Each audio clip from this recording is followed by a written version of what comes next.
जिनके दर्शन मात्र से सारा पाप नष्ट हो जाता है गंगा जी से। और आपको बताएं, अधिकतर बड़े महापुरुषों का दर्शन गंगा किनारे, जो प्रकट में थे और जो अप्रकट थे।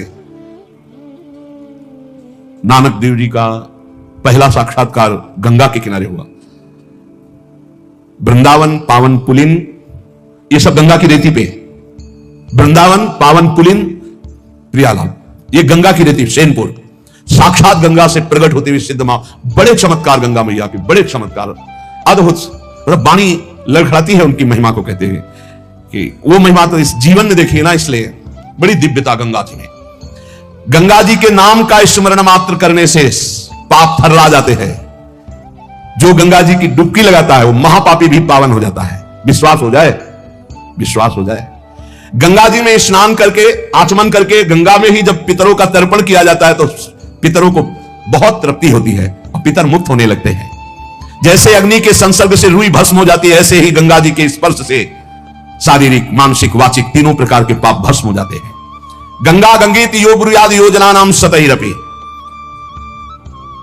जो 100 योजन दूर, 400 कोस दूर से गंगा गंगा गंगा बोले, मुच्यते सर्व पापेभ्यो विष्णुलोकम स गच्छति, वो शरीर निष्पाप हो जाएगा, वो वाणी निष्पाप हो जाएगी, उसका मन निष्पाप हो जाएगा और वो भगवत धाम का अधिकारी हो जाएगा। जो 400 कोस दूर से भी गंगा गंगा गंगा, सब गोरा ही गोरा है। गंगा जी गोरी, महादेव जी गोरे, तो फिर उन्होंने उठा के फेंक दिया ऐसे गोरे प्रेम रसासों में।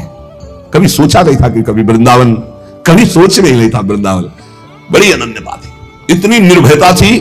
अब गंगा किनारे तो गांव में लोग ऐसे ही लाश प्रवाहित करते हैं ना, कुत्ते वहां के बहुत प्रवीण होते हैं, बीच धारा से घसीट के लाश लाके ऐसे, और वहीं किनारे हम भी पड़े हुए हैं, वहीं वो चीत रहे, कोई फर्क नहीं पड़ता, एकदम निर्भयता।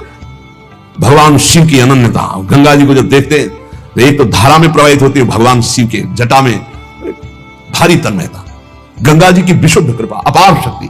कह रहे सैकड़ों योजन दूर से अगर गंगा गंगा गंगा ऐसा पुकार दे तो उसका शरीर पवित्र हो जाएगा, उसका मन पवित्र हो जाएगा, उसकी वाणी पवित्र। कल नरकों का वर्णन हुआ था, आज नरकों से उद्धार का वर्णन हो रहा है भाई।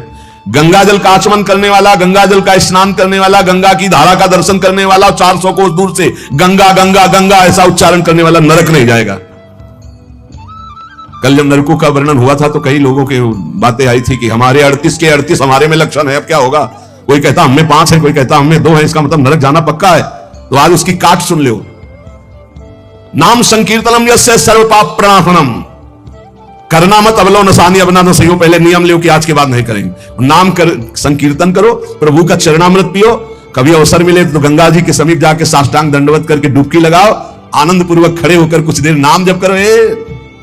नरक वरक नहीं मिलेगा, सब बढ़िया मंगल हो जाएगा, पर करना ही पड़ेगा। कह रहे जो गंगा जी में स्नान के लिए कभी नहीं गए, ना गंगा जी का नाम लिया, ना गंगा जी पे श्रद्धा करते हैं, ऐसे लोगों की जीवन में जो आचरण बनते हैं वो बड़े निरर्थक होते हैं और ऐसे लोगों की ही दुर्गति होती है। पर गंगा जी का एक बार का स्नान निष्पाप कर सकता है, पूर्ण विश्वास होना चाहिए। एक बार हरिद्वार में बहुत लोग गंगा स्नान कर रहे थे, पार्वती जी ने कहा कि देखो इन सबका उद्धार पक्का हो गया, क्योंकि हम देवी की महिमा को जानती है गंगा की। ये सब स्नान करके, पूर्णिमा का पर्व है, ये स्नान करने पक्का निष्पाप हो गए। महादेव जी ने कहा नहीं नहीं, बोले क्यों प्रभु? बोले इनमें कोई गंगा स्नान कर रहा है, सब पानी में डुबकी लगा के आ रहे हैं, गंगा में थोड़ी लगा। तो प्रभु आप भी एक आश्चर्य में बात करते, साफ देखो ना कितने भाव से नहा के आ रहे हैं। बोले अच्छा इनको विश्वास नहीं गंगा जी पे, इसलिए पानी पे डुबकी लगाते हैं। कोई एक होगा जिसे विश्वास होगा। देखो अभी हम परीक्षा करते हैं। रास्ते में बैठ गए तो फिसल के जैसे गिर गए हो, ऐसे वृद्ध का रूप रख के गिरे हुए। अम्बा जी तो नवीन रूप धारण करके बोले जो निकले उससे जो हम कहें सो कहो। तो जो महादेव जी ने सिखाया तो कहते भैया ये हमारे पति देव गिर गए, थोड़ा हाथ सहयोग दीजिए, पकड़ के उठा दीजिए, अकेले उठ नहीं रहे आप आइए। और जब कोई आने लगे तो कहना निष्पाप पुरुष ही हमारे पति को छू सकता है, अगर पापी छुआ तो भस्म हो जाएगा। बस इतना तुम्हें बोलना है, ठीक है। अब जो निकलते बोले भैया आप गंगा नहा के आ रहे हो? बोले हाँ। तो बोले आप तो निष्पाप हो ही गए, हो गए, हमारे पति फिसल के गिर गए, हमारे पति निष्पाप हैं, और जो निष्पाप पुरुष इनको निकाल सकता है, अगर कोई पापी छू लिया तो भस्म हो जाएगा, आप सहयोग करो। बोले गंगा तो नहा के आए पर पाप बहुत तो हुए, अगर कहीं पाप नष्ट ना हुए हो तो भस्म ही हो जाएंगे। नहीं, कोई नहीं, किसी की हिम्मत नहीं पड़ी कि महादेव जी को निकलवा दे, क्योंकि जहां ये कहती कि अगर पापी पाप तो हुए यार, पता नहीं गंगा नहाने में नष्ट हुए कि नहीं नष्ट हुए, बेकार को भस्म हो जाए ऐसे। उनमें एक आदमी सरल भाव से गंगा गंगा गंगा माँ गंगे स्नान किया और बोले भैया हमारे पति को निकलवा। बोले अच्छा भैया, लुटा रखा। बोले भैया एक बात सुन लो, हमारे पति निष्पाप हैं, अगर पापी पुरुष छुएगा तो भस्म हो जाएगा। बोले मैया आपको विश्वास नहीं, गंगा मैया में स्नान करके आ रहा हूं, अब भी पापी हूं। और तत्काल भगवान बाहर निकाल के शिव, जब वो चला गया तो भगवान शिव ने कहा ये केवल गंगा स्नान करके आया। श्री राधे राधे। प्रिय दर्शकों, आज का सत्संग आप सबने तो पूरा देखा है। प्रेमानंद महाराज जी के प्रवचन सुन के आपको क्या क्या सीखने को मिल रहा है, कमेंट में जरूर बताएं। प्रेमानंद महाराज जी के प्रवचन सुनने के लिए कृपा दर्शन YouTube चैनल को जल्दी सब्सक्राइब कर ले। फिर मिलते हैं एक और नए वीडियो के साथ। धन्यवाद।